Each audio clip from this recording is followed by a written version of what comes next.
Hi, my name is Nouredine Abboud and I'm a senior producer on Ghost Recon Wildlands. Hi, my name is Dominic Butler. I'm the lead game designer on Ghost Recon Wildlands.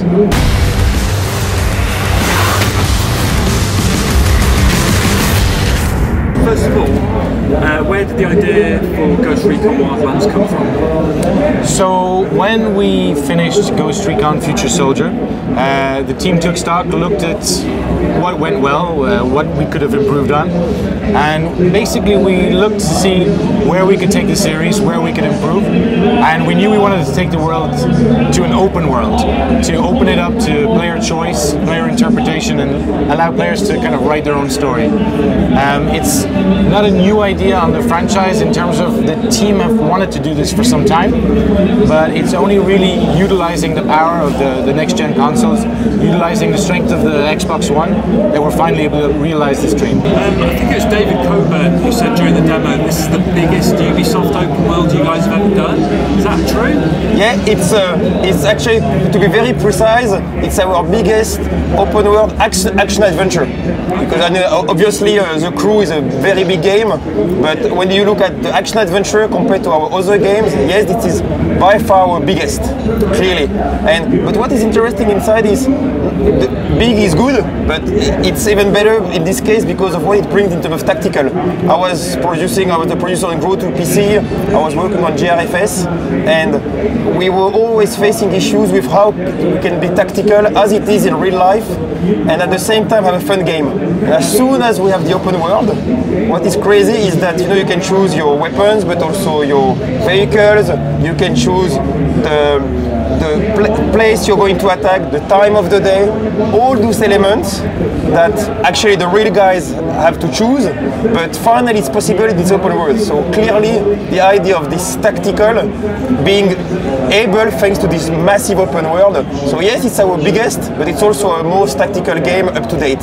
And I would just quickly add as well that it's not just about, I was going to say big, it's great, but it's not just a case of more. It gives us a chance to offer a lot of diversity. So what we have today is 9 different regions in the world, each with their own ecosystems, and each of those ecosystems are reflected in terms of gameplay options. So we've seen, I don't know if you've seen our trailer, we've got at the end of the trailer, there's a little montage showing desert, salt plains, we've got the death road, we've got jungles, close quarter combat, we've got swamps, we've got huge mountaintops. And each of these offer not just a visual variety, but also different ways to play for the player. So with the vehicles, with all the tools that the player is going to have, it's a diversity as you cross the world. Yeah. Obviously it's a co-op experience. Absolutely. But what if you have a player on your team who decides to go rogue? Because as an open world you can kind of go anywhere. What if the other guy just runs off? I mean, does he have a limit to where he can go? So on this, what is interesting is clearly what we're showing in the demo. For us, and we call this synchronous, we can, yes, fully go where you want in the open world. However, the limits are exactly the same limits as in real life. I mean, if you're sending 4 ghosts behind enemy lines, it means that they're facing a big threat, and I would say that your life expectancy must be reduced if you get too far from the others. But at this stage, the idea is really to show that what we have in this demo is that systematically the players will be able to make decisions, and like we saw in the demo, sometimes they stay together, sometimes they split. The key is what they decide to do and how they're gonna go against the threats.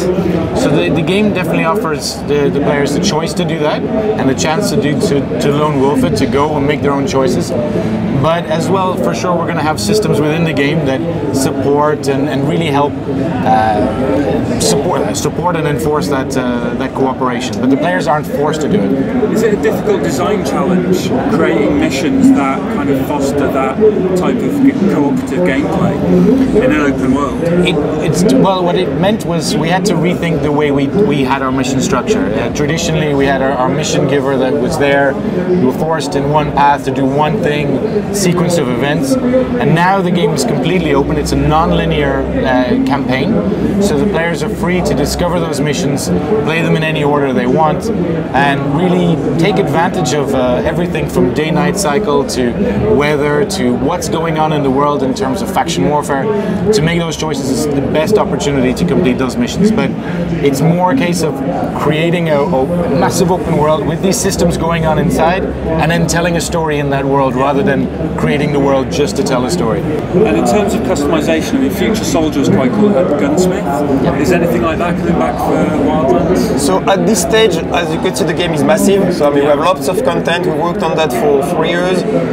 The idea was to be able to show at this stage a number of elements. We have clear plans, and the same guys who worked on the previous games who have it in mind. What is sure is that, and maybe you saw a hint on that in the demo, there was some level up and XP stuff. So all those things are in store. At this stage, what we're really showing in terms of being able to adapt your gameplay is really the vehicles. We've shown a number of vehicles. We're also showing the drone, which is something that is key to the game. So the answer is yes, and we'll go into details in the future. What do you think were the key lessons that you guys learned from working on Future Soldier then? I think, it's the key lesson is always the same, is what are the limitations that we're facing and how can we get over them. And I think we pushed as much as we could on the previous generation, on the previous console, and now it gave us lots of ideas about what's the core of the gameplay. And basically we didn't focus that much on the core of the gameplay for this game because we're basically based on the core of Ghost Recon. But then we could spend all the knowledge we had from the core of the gameplay to see how we can adapt it to the open world. So clearly we've basically done our studies with the previous games, and now we need to rethink it in this open world. Yeah, because Future Soldier went through a few different guises, didn't it, before we got the game that it eventually became.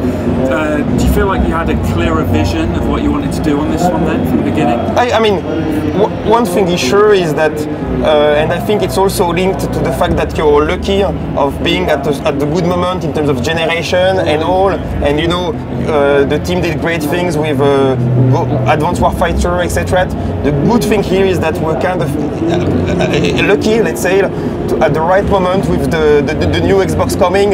So I would say, clearly we had a clear vision, and also we're lucky of having, we're game developers, we need the tools for that, and each time a new console comes, it's like we're like kids, like finally we could do this. It's not just enough to have the ideas, we actually have to realize those ideas somehow. So. Of course, yeah. And as for the story, it seems quite gritty, kind of content you've got there. Did a lot of research go into that, and like Bolivia as a nation and the cartels and things? Absolutely. Well, Bolivia itself is an incredibly beautiful country, lots of biodiversity, really interesting setting. And so we did send a team there. They were there for 2 weeks. They were meeting government officials, but also local cultural experts, botanists, everything that we could do to try to make sure that we really brought that country to life beyond what you might see in a guidebook or kind of a quick search, but really understand it from within. So it was really important for us. But the key at the end of the day, we are in the business of entertainment. Our job is to tell stories, have people have fun. So the key is that we have a good understanding of what we are looking at, because usually you are more creative when you have a basis, and so we used all the setting, the cartels, Bolivia as the key setting.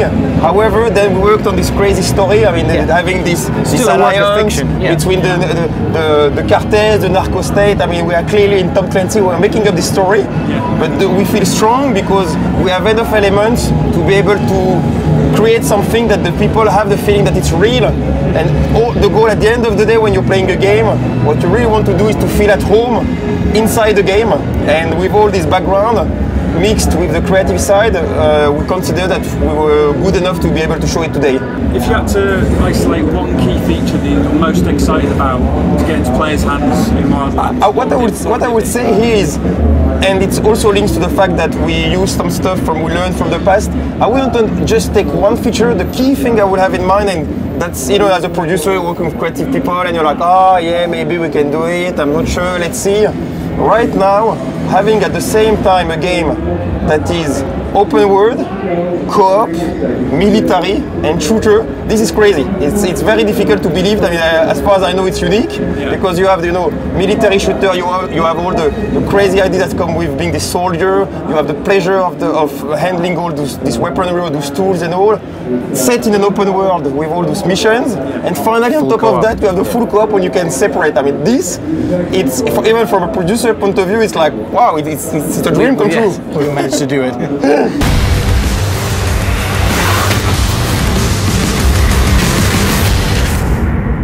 So Ghost Recon Wildlands is coming out on Xbox One, PlayStation 4, and PC.